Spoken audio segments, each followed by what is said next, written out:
There is a question that orbits Warren Buffett like a persistent moon. It's asked in shareholder meetings, in television interviews, and in the hushed halls of business schools. The question is simple. What is the key? What is the secret to a lifetime of success that seems to defy market gravity, a success so profound it has become a kind of financial folklore?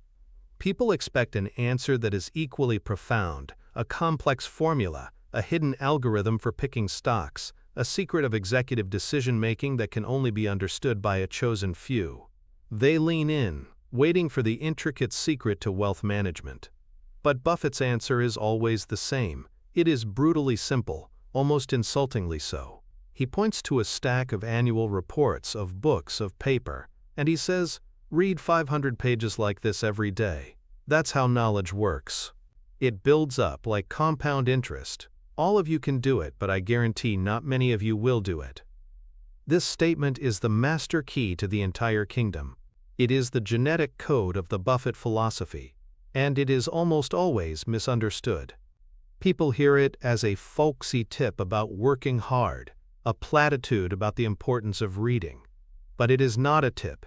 It is the entire strategy. It is the antidote to the modern world's obsession with action, with hustle, with the relentless churn of doing. The core thesis that underpins every single one of his billion-dollar decisions is this: a relentless, almost obsessive, commitment to daily reading and learning across a wide range of subjects creates a form of information arbitrage, a cumulative wisdom that provides the ultimate long-term competitive advantage in decision-making. His job is not buying stocks. His job is the acquisition of knowledge. The stocks are simply the byproduct, the final, almost trivial step in a long and patient process of understanding the world. We are here to deconstruct that process, to strip it down to its fundamental pillars, and to build a blueprint for constructing your own machine for lifelong learning. This is not about getting rich quick. It is about getting wise, slowly. And in the game of investing, and in the game of life, the wise are the ones who ultimately own the board. The first and most foundational pillar of this entire philosophy is the idea of knowledge as a compounding asset. It is the engine at the heart of the machine. We understand compound interest when it comes to money. A dollar invested today is worth more tomorrow because it earns interest, and the next day, it earns interest on the interest. It is a process of exponential growth. Buffett's core insight is that knowledge works in precisely the same way. Every fact you learn, every mental model you acquire, doesn't just add to your knowledge base, it multiplies it. It attaches itself to everything you already know, creating new connections, new pathways, and new insights that were impossible before. The more you know, the faster you can learn, and the more valuable each new piece of information becomes. This is not a metaphor. It is the literal, neurological reality of how our brains build wisdom, and it is the single most powerful and most overlooked force in personal development. To truly understand this, we have to go back in time, back to a cavernous library, to a young man who was not yet an oracle but an acolyte. The story begins not in a boardroom in Omaha, but in the stacks of the Columbia University Library in the early 1950s. A young Warren Buffett, having discovered that his idols Benjamin Graham and David Dodd were professors there, had practically willed his way into the business school. But his real education wasn't happening in the lecture halls. It was happening in solitude, surrounded by the silent company of forgotten books. While his classmates were focused on the curriculum, Buffett was on a mission. He set out to read every single book in the university's finance library. But his obsession went deeper. He discovered the Moody's and Standard & Poor's industrial manuals, massive, dense tomes filled with page after page of financial data on thousands of American companies. To others, they were reference books, as dry and uninviting as a phone book. To Buffett, they were treasure maps. He didn't just look up companies he was interested in. He started at the beginning and went through them, page by page, company by company, from A to Z. He did this not once but multiple times. He was committing to memory the financial histories of American industry. He was absorbing the language of business, the rhythms of balance sheets, the narratives hidden within income statements. He was building the foundational layer of his knowledge base. He learned about railroads, about manufacturing plants, about insurance companies, about textile mills. Most of this information had no immediate use. It was, at the time, simply data. But he was loading the raw material into his mind, creating the nodes that would later connect in spectacular ways. This was his version of reading 500 pages a day, and it was a lonely pursuit. There was no immediate payoff, no A grade on a test, no applause. It was a pure act of faith in the process of knowledge compounding. Decades later, this seemingly useless library of facts stored in his brain would become his greatest weapon. Consider the crisis at Salomon Brothers in 1991. The investment bank was on the brink of collapse due to a treasury bond trading scandal. The firm was hemorrhaging money and, more importantly, credibility. The Federal Reserve was threatening to bar them from treasury auctions, which would have been a death sentence. The situation was chaotic, fast-moving, and terrifying. The market was in a state of pure panic. Most investors wouldn't touch Salomon with a 10-foot pole, but in the midst of this chaos, Warren Buffett, now a major shareholder, made a lightning-fast, high-stakes decision to step in as interim chairman to save the firm. How could he act with such clarity and conviction in the heart of a hurricane? The answer lies in those quiet years in the Columbia Library. His decision wasn't based on that week's frantic news reports. It was based on a bedrock of knowledge about investment banking that had been compounding for 40 years. He understood the fundamental business of Salomon Brothers, its real assets, its position in the market, not from a panicked analyst report, but from a lifetime of studying the industry's DNA. He had read the histories, he knew the players, he understood the financial mechanics in his bones. The knowledge he had acquired decades prior, the details about bond trading, arbitrage, and the inner workings of Wall Street, allowed him to filter out the deafening noise of the scandal and focus on the underlying, durable value and the systemic importance of the institution. He saw the problem not as a financial black hole, but as a crisis of management and ethics, which was solvable. This insight, this ability to make a multi-billion-dollar decision under extreme pressure, was not a moment of genius. It was the dividend payment from 40 years of compounded knowledge. The work was done in the library. The harvest was reaped in the boardroom. That is the power of the compounding effect. The reason this process is so powerful lies deep within the architecture of our own minds. The underlying psychological principle at play is known as associative learning, which operates like a network effect for your brain. When you learn a new piece of information, a new fact, a new concept, it doesn't get filed away in an isolated mental drawer. Instead, your brain immediately tries to connect it to everything you already know. Think of your knowledge as a vast, interconnected web. Every fact or concept is a node in that web. A person with very little knowledge has a sparse web, with just a few nodes and very few connections. When they learn something new, it has few places to attach. It's easily forgotten and has little context. But a person who has been relentlessly building their knowledge base, like the young Buffett in the library, has a dense, complex, and richly interconnected web. When this person learns a new fact, say, about a specific manufacturing process, that new node doesn't just hang there in isolation. It immediately connects to dozens, maybe hundreds of existing nodes. It connects to their knowledge of economics, supply chains, labor relations, chemistry, history, and the financial statements of other manufacturing companies they have studied. Each new connection creates a new pathway for thought, a new potential insight. The new fact is not just one more piece of data. It is a multiplier. It enhances the value of the entire existing network. This is the neurological basis of wisdom. Wisdom isn't about having more facts. It's about having more meaningful connections between the facts you have. This process is governed by a principle sometimes called Hebbian theory, which can be summed up as neurons that fire together, wire together. The more you force connections between different areas of your knowledge, the stronger and more permanent those mental pathways become. This is why Buffett's reading is so broad. He reads not just about business, but about history, biography, psychology, and science. Each discipline provides a new layer, a new set of nodes, for his mental web. An insight from a biography of Katharine Graham might connect with a financial concept from a Moody's manual, which then connects with a psychological principle about human incentives. The result is an idea, an investment thesis, that is unique and robust, an idea that no one who stays within the narrow confines of a single discipline could ever conceive. The compounding isn't linear, it's exponential. The 1,000th book you read is infinitely more valuable than the first, because it has 999 other books to connect with. This is the secret engine of continuous learning. It creates a virtuous cycle. The more you learn, the better you get at learning, and the more you want to learn. So how can we, in our own lives, begin to harness this incredible force? We need to translate this theory into a practical, applicable mental model. Let's call it the Knowledge Journal Blueprint. This isn't just about reading more.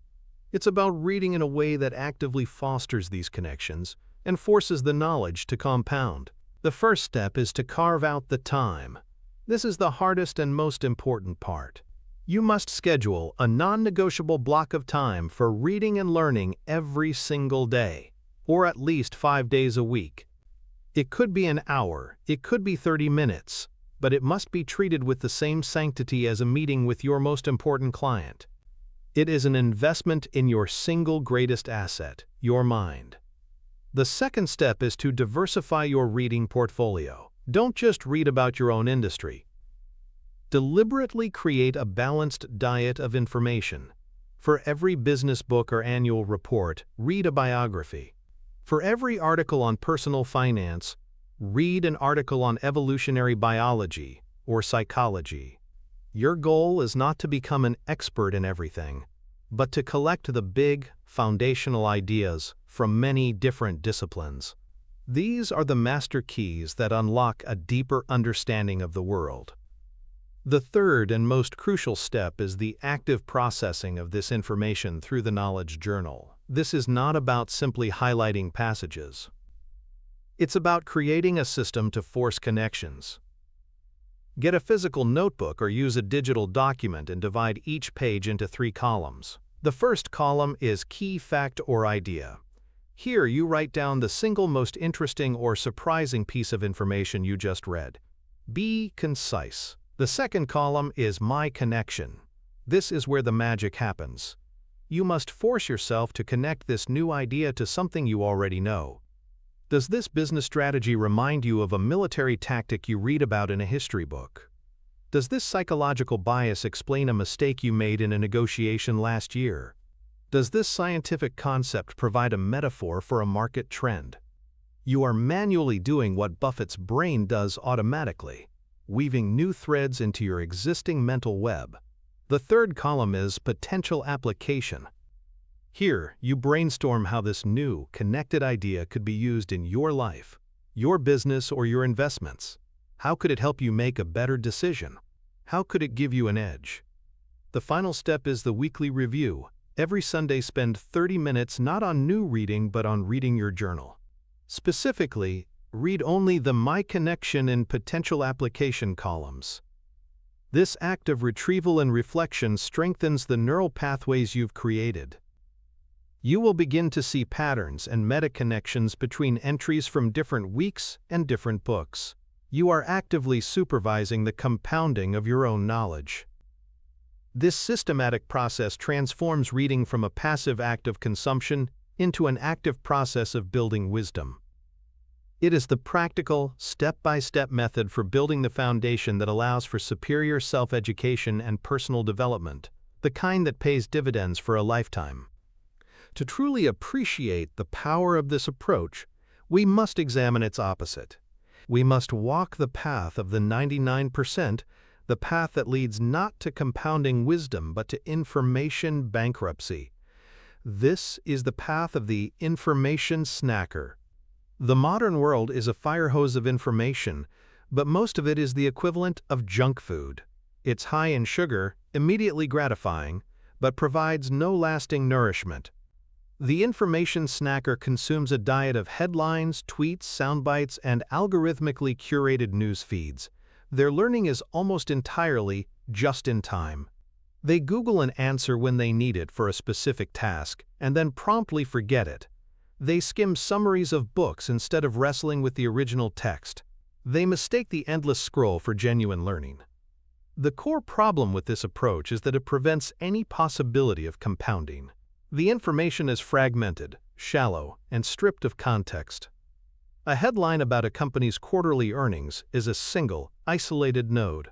It has no connection to the company's history, its competitive landscape, its management philosophy, or the deep principles of accounting. It is a piece of data that expires in value within hours. The information snacker's mental web is sparse and weak.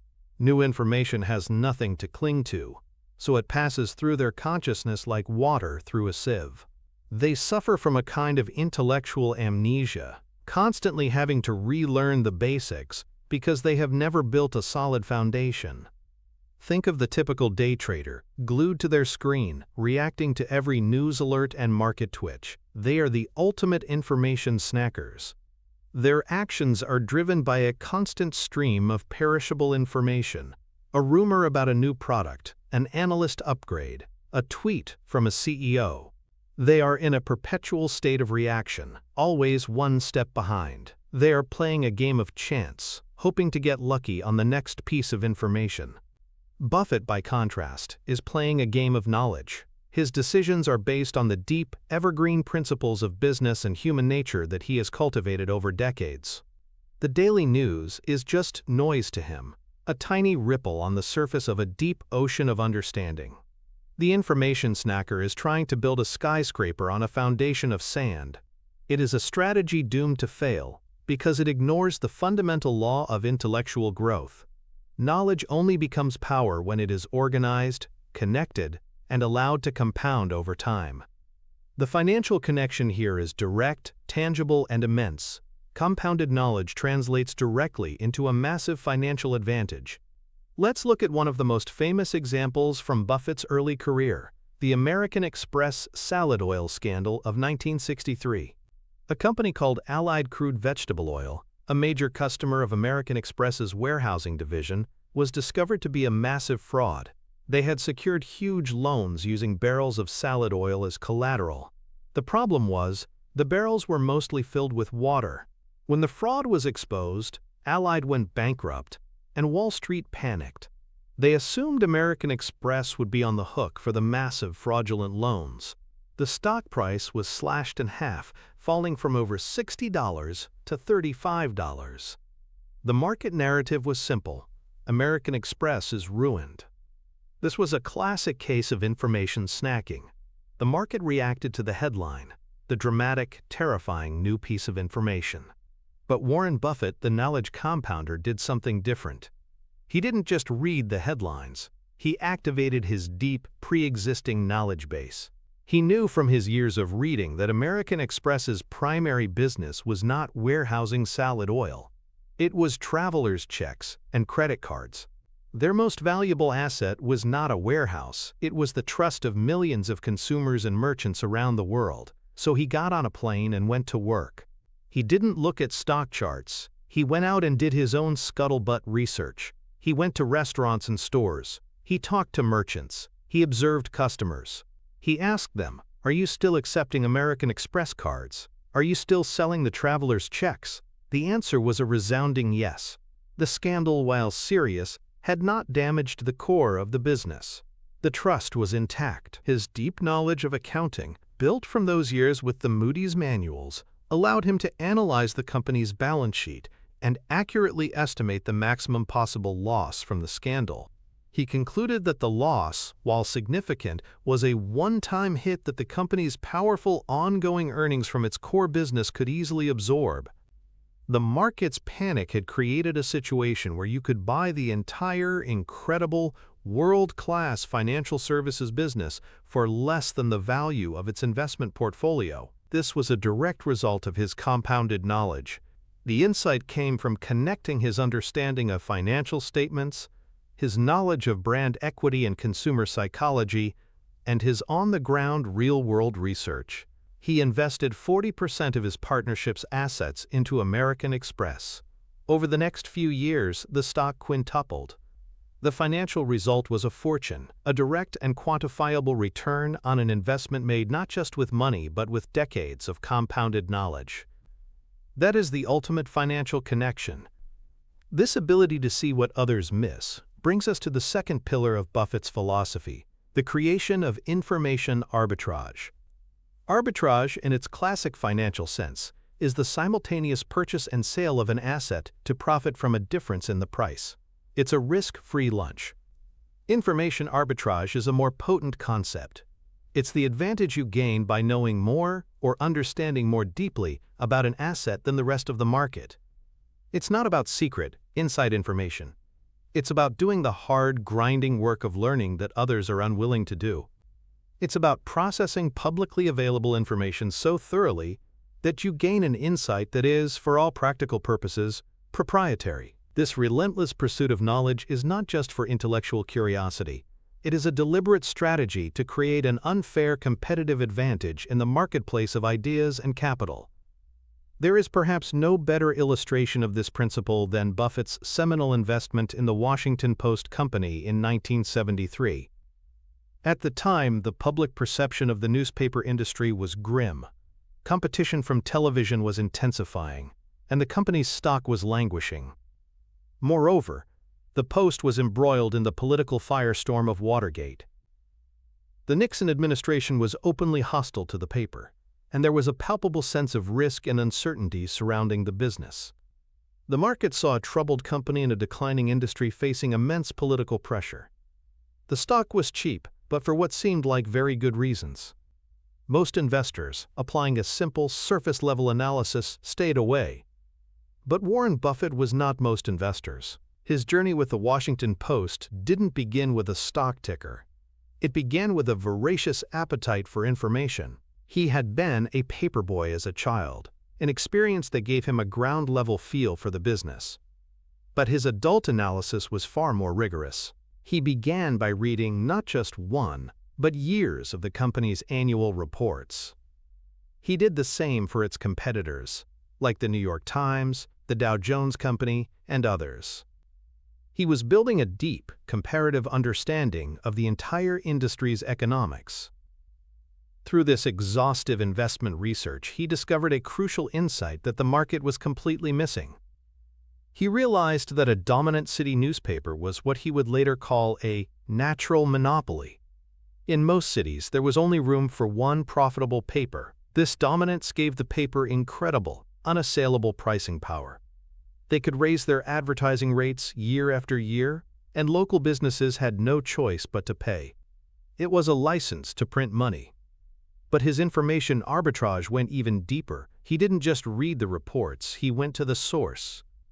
He developed a relationship with Katharine Graham, the company's formidable leader. He peppered her with questions, seeking to understand the culture, the long-term vision, and the intangible qualities of the organization. He dug into the footnotes of the financial statements, and he discovered another hidden jewel. The Washington Post Company also owned several highly profitable network television stations and Newsweek magazine. Buffett did the math. He calculated the standalone value of these other media assets. His conclusion was staggering. The value of the television stations alone was worth more than the entire market capitalization of the Washington Post Company. In essence, the market was pricing the crown jewel newspaper, the dominant monopolistic, cash-gushing Washington Post, at less than zero. You were getting it for free. This was the ultimate information arbitrage. The information was all there, in public documents. But only Buffett had done the brutal, time-consuming work of assembling the mosaic, of connecting the dots, of understanding the true economic reality of the business beneath the noise of the daily headlines. He invested over $10 million, a huge sum for his partnership at the time. That investment would grow to be worth over $1 billion, becoming one of the cornerstones of the Berkshire Hathaway empire. What Buffett was doing, whether he called it this or not, was exploiting the deep-seated psychological biases of the average investor. The primary bias at play here is the availability heuristic. This is our tendency to judge the likelihood of an event by how easily examples come to mind. In 1973, what came to mind when people thought of the Washington Post? Watergate. Political pressure. A hostile White House. These were dramatic, vivid, and readily available in the news every single day. As a result, investors massively overweighted these risks.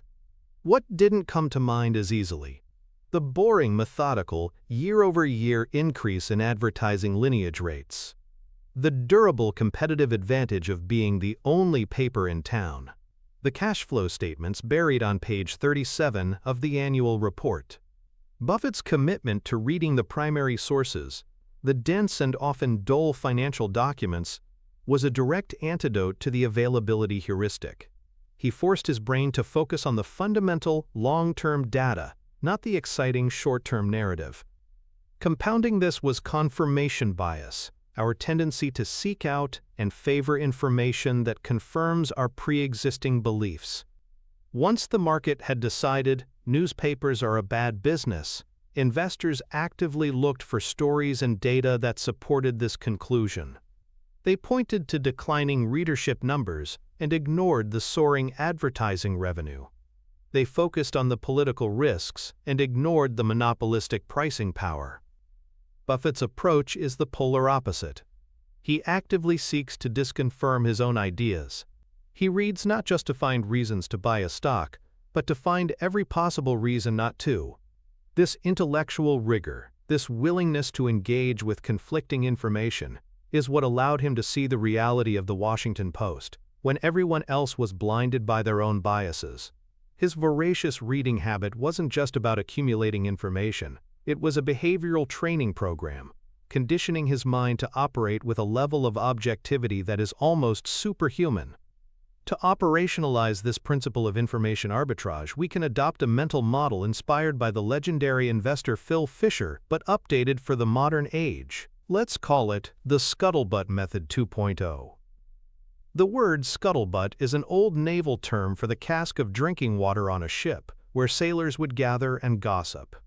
Fisher's idea was that to truly understand a company, you had to go beyond the official reports and gather the scuttlebutt from a wide range of sources. This is the blueprint for building your own information edge. Step 1 is to define your circle of competence. You cannot be an expert in everything. Pick an industry or a type of business that you are genuinely interested in, one where you have a chance of building a real knowledge advantage. Step 2 is immersion. Your goal is to become one of the most knowledgeable people in the world about this narrow niche. This begins with what Buffett did. Read the last 10 years of annual reports for the top 5 companies in that industry. Yes, all 50 of them. This is the price of admission. You must internalize the language, the metrics, and the competitive dynamics of the industry. Step 3 is to branch out, to gather the scuttlebutt. Go beyond the company's own polished investor relations materials. Read the industry's trade journals. These are often filled with unvarnished details and insights you won't find in the Wall Street Journal. Find and talk to people. Talk to former employees to understand the company culture. Talk to customers to understand the product's real strengths and weaknesses. Talk to the company's competitors to get a brutally honest assessment of their market position. The internet makes this easier than ever before. LinkedIn, industry forums, and expert networks can be invaluable tools. You are piecing together a mosaic of the truth from hundreds of different perspectives. The final and most critical step is synthesis. After gathering all this information, you must force yourself to think like a pessimist. Write a formal pre-mortem report. The premise is this. Imagine it is 1 year from today. I have invested a significant amount of my capital in this company, and the investment has been a complete disaster. Write the story of how and why it failed. This exercise forces you to confront the bear case head-on. It compels you to give weight to all the negative information you've gathered, to identify the key risks and the potential points of failure. If, after writing a convincing story of its potential failure, you still believe the investment is compelling, then you have likely achieved a true information arbitrage. You understand the risks better than the market, and you have a deep, evidence-based conviction in the company's strengths. This rigorous process is the bedrock of high-level wealth management, and is a standard operating procedure in the world of private equity, yet it is almost completely ignored by the average investor. The antithesis to this disciplined approach is the narrative follower. This is the path taken by the vast majority of market participants. The narrative follower doesn't invest in businesses. They invest in stories. They are drawn to compelling, exciting, and easy-to-understand narratives. This company is the next Amazon. This technology will change the world. This CEO is a visionary genius.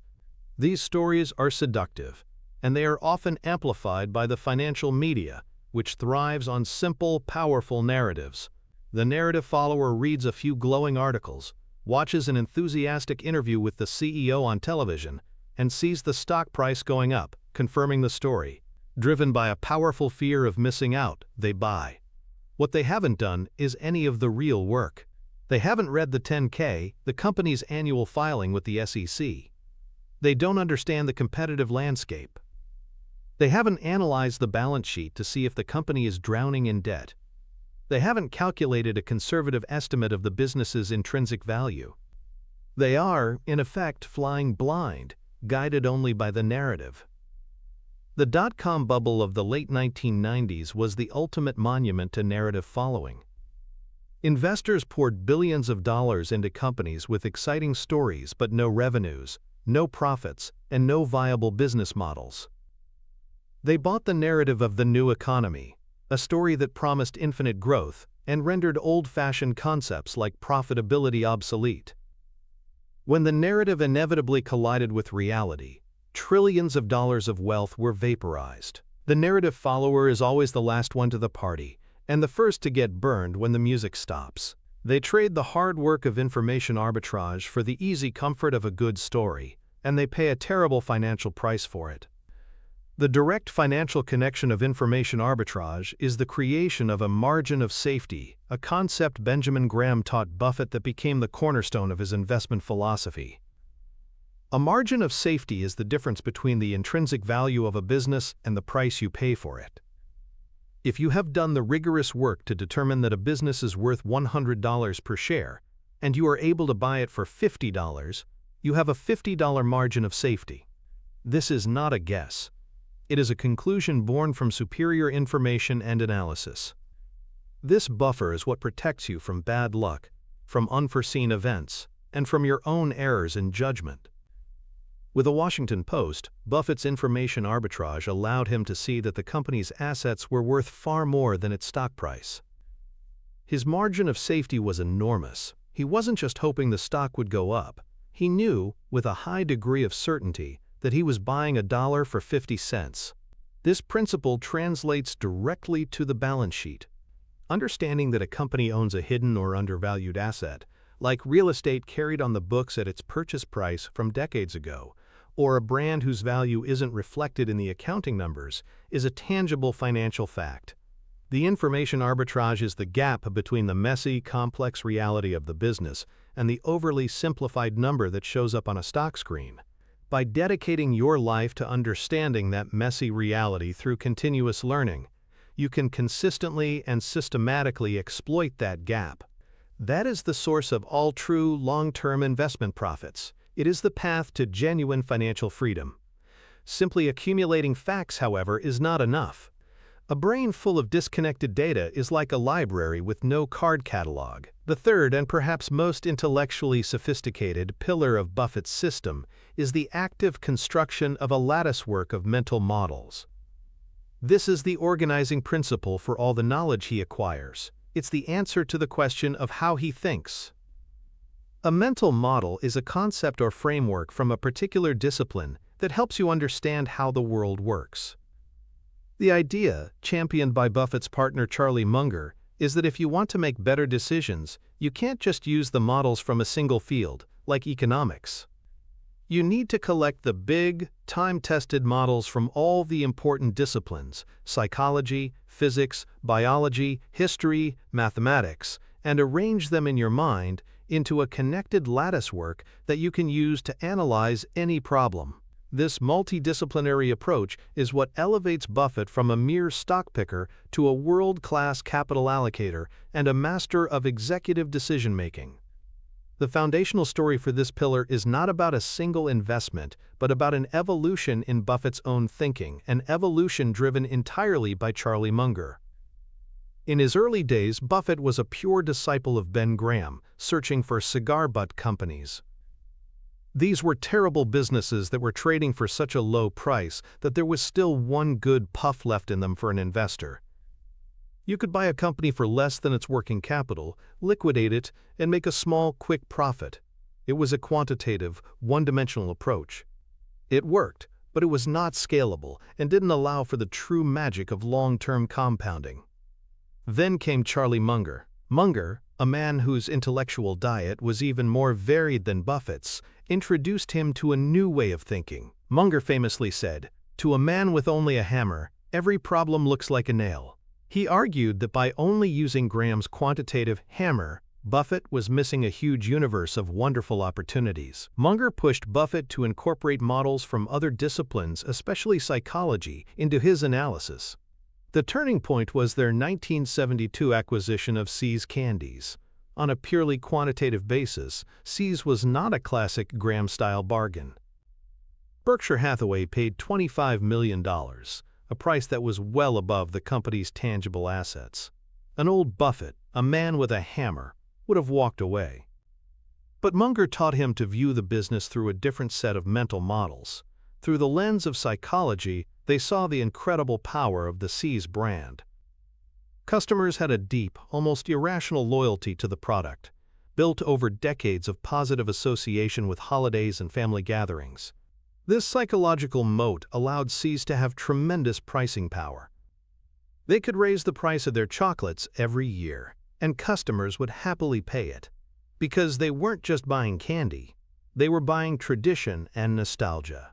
Through the lens of economics, they applied the model of a toll booth business. The brand was so strong that it acted like a toll booth on the customer's emotions, collecting a little bit of cash every year without needing significant new capital investment.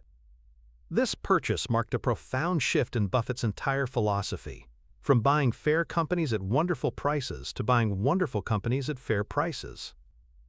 This was not a change in calculation. It was a change in the fundamental operating system of his mind, a direct result of adding new mental models to his lattice work. The psychological principle that this multidisciplinary approach overcomes is one of the most powerful and limiting forces in human cognition: domain dependence. This is our natural tendency to only be able to apply knowledge in the specific context or domain in which we learned it.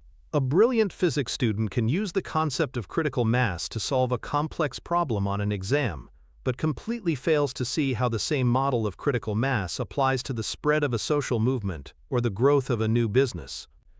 Their knowledge is stuck in the domain of physics. Similarly, a business executive trained only in finance might analyze a potential acquisition purely through spreadsheets, using models like discounted cash flow. They are domain-dependent on finance. They may completely miss the psychological factors like a toxic company culture that will ultimately doom the merger.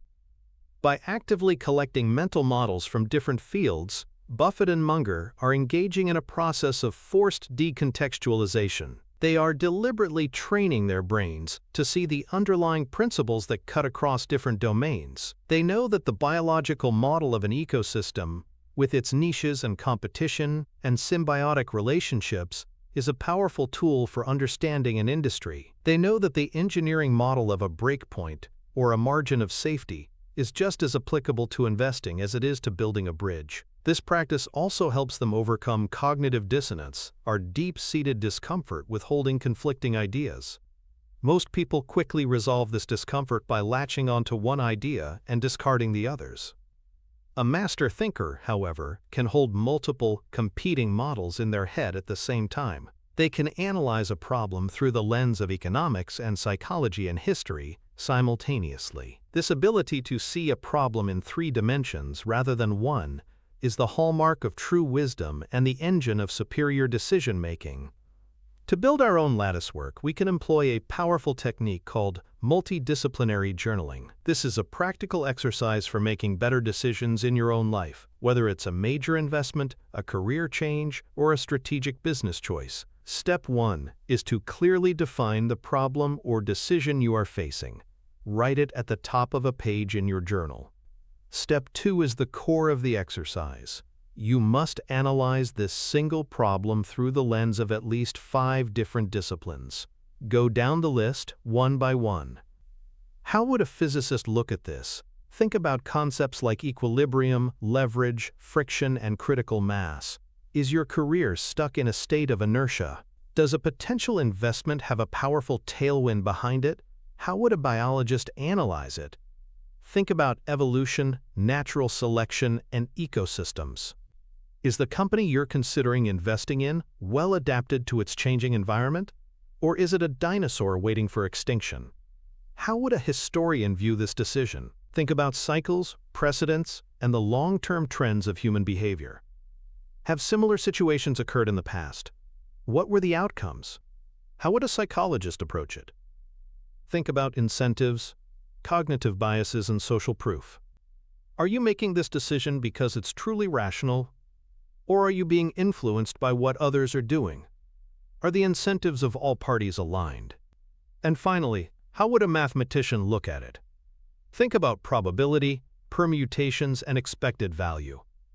What are the possible outcomes, and what is the probability of each? What is the potential payoff or loss? Step 3 is to write down the key insight or conclusion from each of these 5 different lenses. You will find that some models yield more insight than others for a given problem, but the act of forcing yourself to switch perspectives is the most important part. Step 4 is to synthesize these different viewpoints. The best decision is rarely the one that looks optimal from a single perspective. The best decision is the one that is the most robust, the one that holds up as a good idea across multiple different models. This is a difficult, time-consuming exercise, but it is the ultimate tool for de-risking your most important life decisions. It is a core practice for personal development that transforms you from a single-minded specialist into a versatile, clear-eyed thinker. The antithesis of this approach is what we can call the specialist's curse, or the French concept of déformation professionnelle. This is the curse of the man with only a hammer. It's the tendency of brilliant, highly trained experts to become so locked into the worldview of their profession that they are blind to other perspectives. The brilliant surgeon sees every health problem as something to be solved with a scalpel. The aggressive lawyer sees every dispute as a potential lawsuit. The data-driven engineer might build a technologically perfect product that nobody actually wants to buy because they ignored the psychological model of human desire.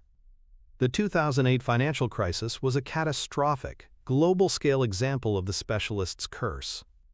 The financial engineers at the big investment banks were masters of a single, highly complex mathematical model. They created incredibly sophisticated financial instruments like collateralized debt obligations, or CDOs, using models that seemed to prove they were almost risk-free.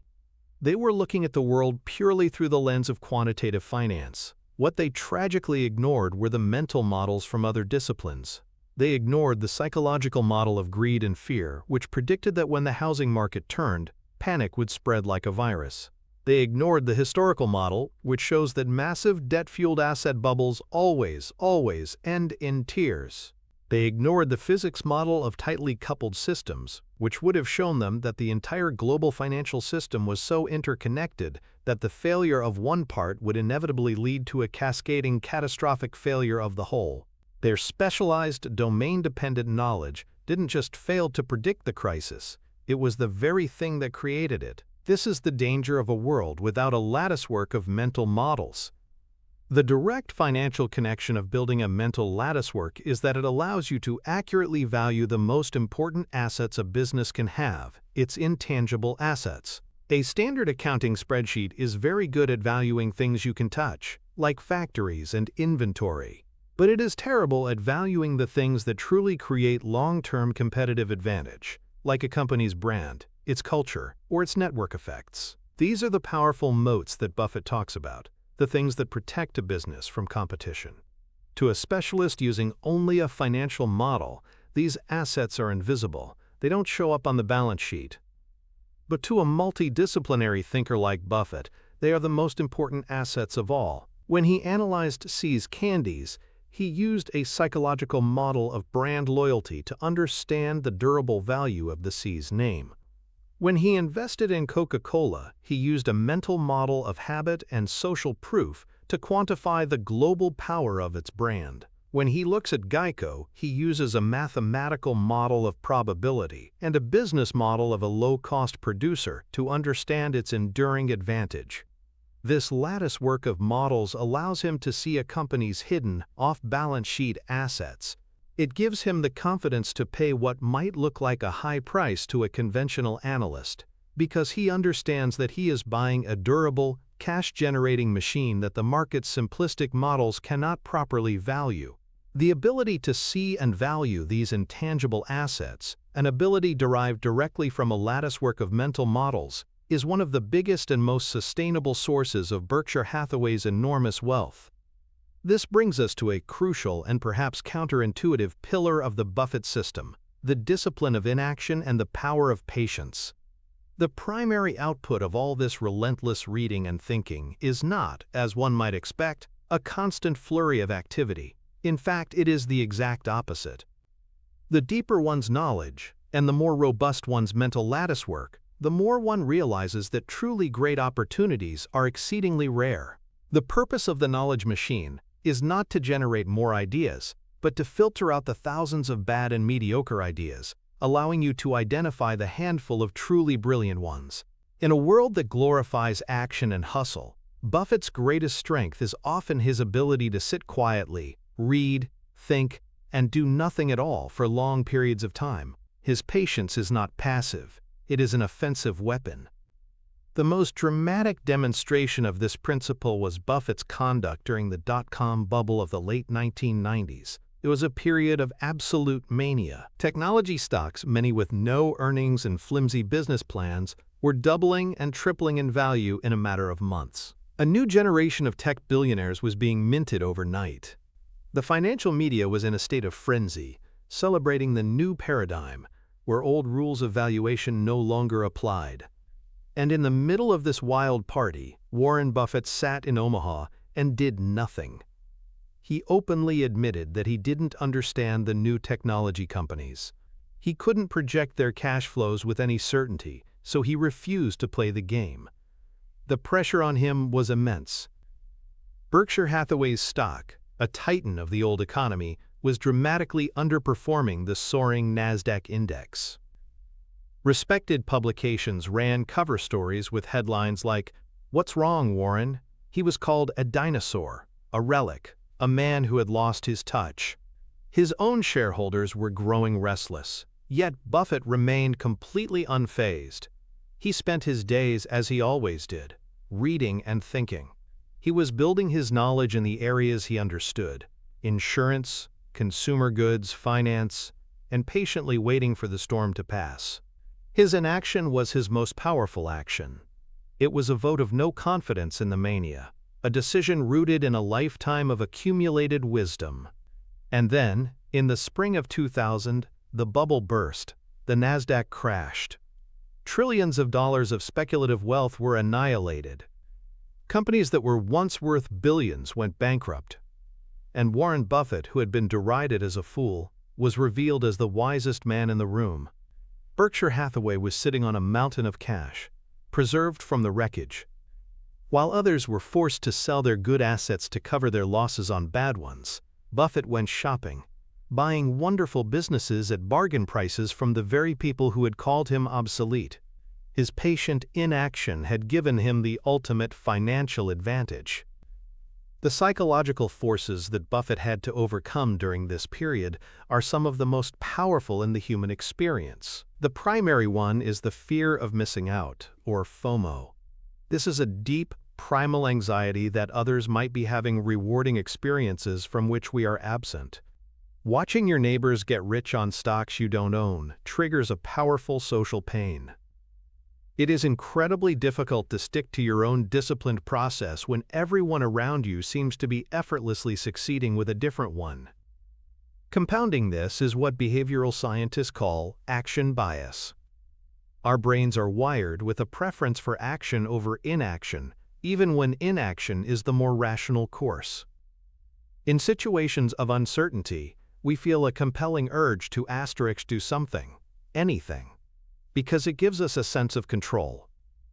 Selling a stock that's going down, even at a loss, feels better than just watching it fall. Buying into a rising market, even at a ridiculous price, feels better than sitting on the sidelines. Buffett's lifetime of reading and learning created what can only be described as a fortress of conviction. His internal scorecard was so well defined, and his understanding of market history was so deep that he was immune to the external pressures of FOMO and action bias. He had read about the tulip mania in the 1600s, the South Sea bubble in the 1700s, and the Roaring Twenties. He knew that while the specifics change, the underlying human psychology of greed and fear that drives bubbles is a constant. His knowledge base acted as an anchor, holding him steady in a sea of insanity. He didn't need the market to validate his decisions, because his own internal framework, built and reinforced over 50 years of learning, was a far more reliable guide. He had achieved a level of emotional detachment that is the holy grail of investing, a detachment that is not a personality trait, but a skill cultivated through decades of deep thought. To cultivate this powerful patience in our own lives, we can adopt one of Buffett's most famous mental models, the 20-slot punch card. He has said that an investor would improve their results dramatically if they imagined they had a punch card with only 20 slots on it for their entire lifetime. Every time they make an investment, they have to punch a hole. Once the 20 punches are used up, they can't make any more investments. This simple thought experiment forces a radical shift in behavior. Step 1 in applying this model is to follow Buffett's advice and define your circle of competence with ruthless honesty. Based on your deep reading and research, what are the businesses or industries you understand better than almost anyone else? Be brutal. This circle is likely much smaller than you think. Step 2 is to create a literal or digital representation of this punch card. 20 slots, that's it. Step 3 is to make this punch card the final gateway for any major financial or even career decision. Before you buy a stock, invest in a new business venture, or change jobs, you must ask the question: is this opportunity so good, so clear, and so well understood by me that it is worth one of my precious 20 lifetime punches? This model has a profound effect. It immediately kills the desire to chase mediocre ideas. You stop looking for something to do every day. The constant urge to act is replaced by a patient search for the truly exceptional.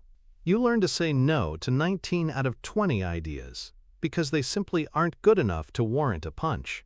You start waiting for what baseball legend Ted Williams called the fat pitch, the one perfect pitch right in your sweet spot that you can hit out of the park.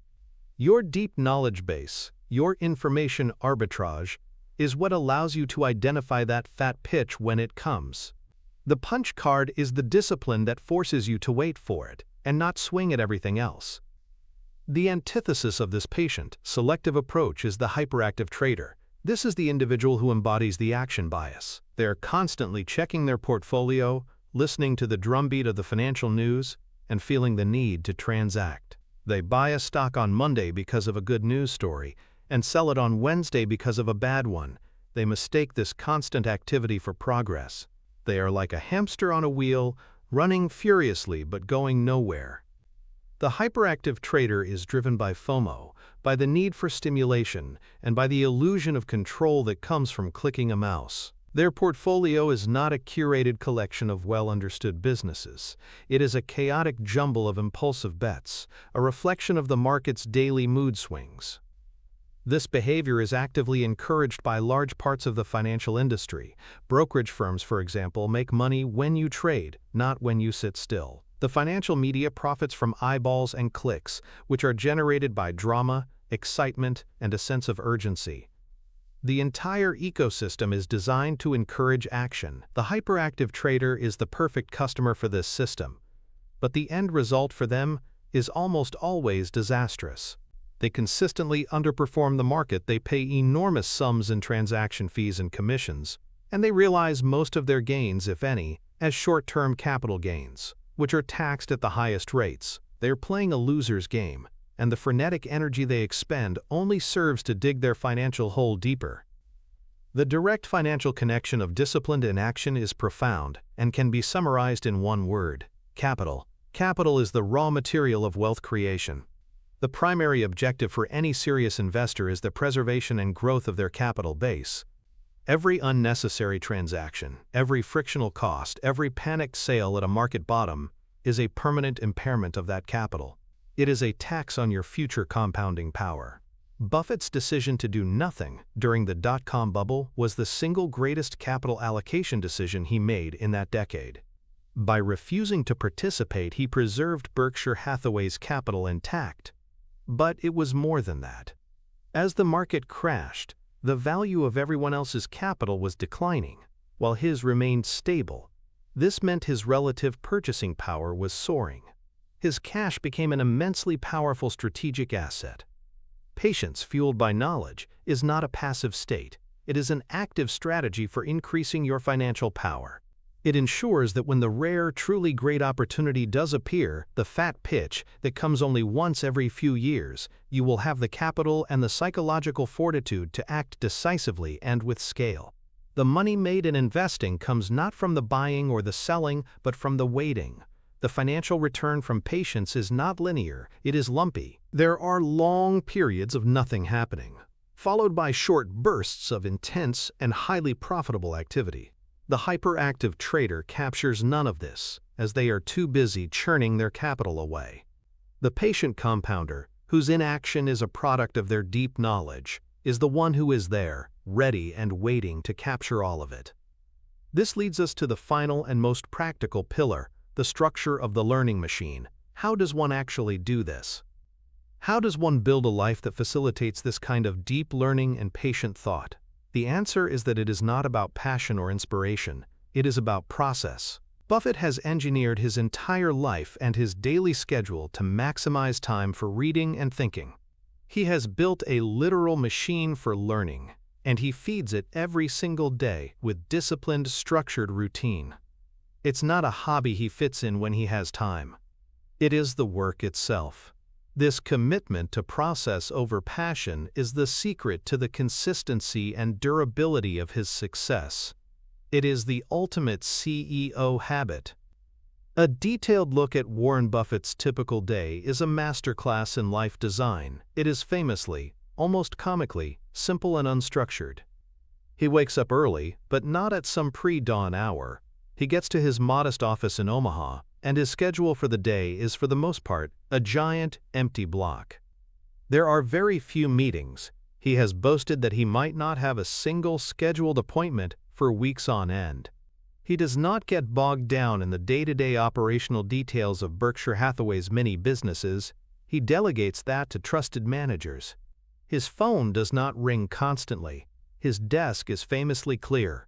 So what does he do all day? He reads. He estimates that he spends as much as 80% of his working day, 5 to 6 hours, simply reading and thinking. His information diet is varied. He starts his day with multiple newspapers: the Wall Street Journal, the New York Times, the Financial Times, the Omaha World Herald. He wants to get a broad sense of what is happening. But then he quickly moves on to deeper fare. He reads dozens of annual reports from all sorts of companies, not just ones he is thinking of investing in. He is constantly updating his knowledge of the business landscape. He reads trade journals specific to industries like insurance or energy. And he reads books, biographies, histories, business texts.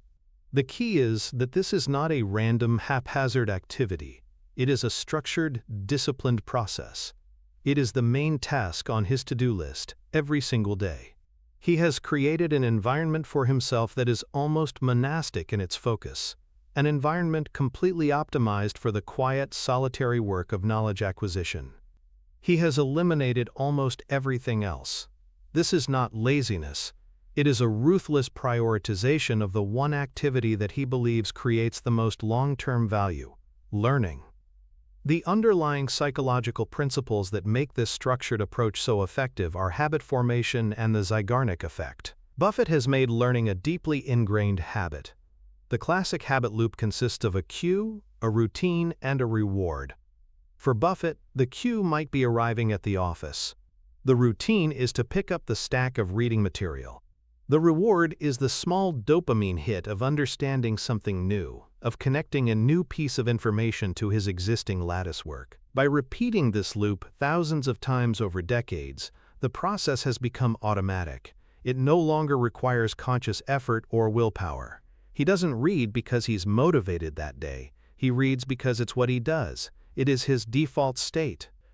The Zeigarnik effect is a psychological phenomenon where people remember uncompleted or interrupted tasks better than completed tasks.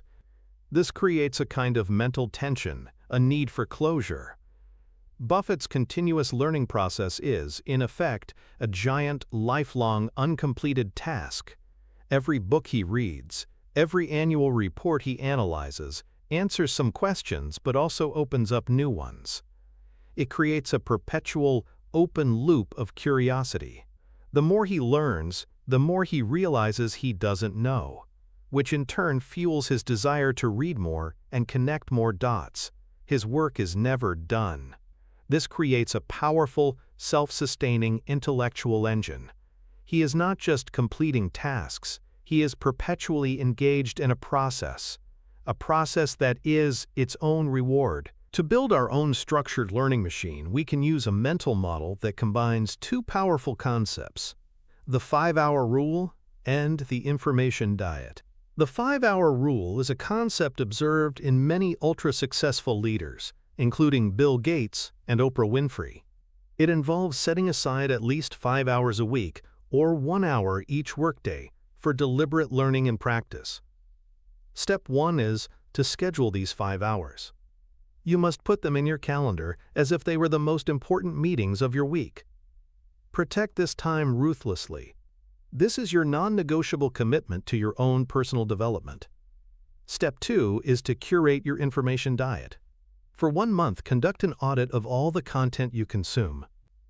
Track everything: the websites you visit, the social media you scroll, the videos you watch, the podcasts you listen to, the books you read.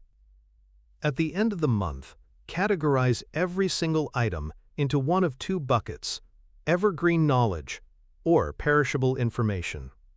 Evergreen knowledge is timeless. It includes books, deep dive articles, and documentaries that will be just as relevant in 5 years as they are today. Perishable information is timely. It includes breaking news, social media feeds, and market commentary that loses its value within hours or days. Step 3 is to consciously shift the ratio. Most people spend over 90% of their time on perishable information. Your goal is to flip this. Aim to spend at least 60% of your scheduled learning time consuming high-quality, evergreen knowledge. This one change will have a more profound impact on your long-term wisdom than almost anything else. Step 4 is to build a system to eliminate friction. Create a to-read list. Use an app, a notebook, or a simple document. Whenever you hear a recommendation for a great book or encounter a fascinating article you don't have time for, add it to the list. This way, when your scheduled learning hour arrives, you don't waste precious cognitive energy deciding for to read. You simply open your list and execute. This transforms learning from a whimsical, passion-driven activity into a disciplined, professional process. This is how you achieve true financial literacy and build a foundation for lifelong learning. The antithesis to this structured approach is embodied by 2 modern archetypes: the passion seeker and the productivity hacker. The passion seeker believes that learning should be driven by spontaneous curiosity and inspiration. They read only when they feel like it, or when a topic suddenly fascinates them. While this can lead to enjoyable learning experiences, it results in a sporadic, inconsistent, and ultimately unreliable process. They may go weeks without learning anything new, waiting for the muse to strike. Their knowledge base ends up being a collection of disconnected islands of deep interest, rather than a coherent continent of understanding. The productivity hacker, on the other hand, is obsessed with efficiency. They see reading as a task to be optimized. They use speed reading apps, they consume book summaries instead of the books themselves, and they boast about how many books they get through each month. They are focused on the quantity of information processed, not the quality of the wisdom gained. They are strip mining for facts, collecting data points without ever allowing them to sink in, to connect, and to form true understanding.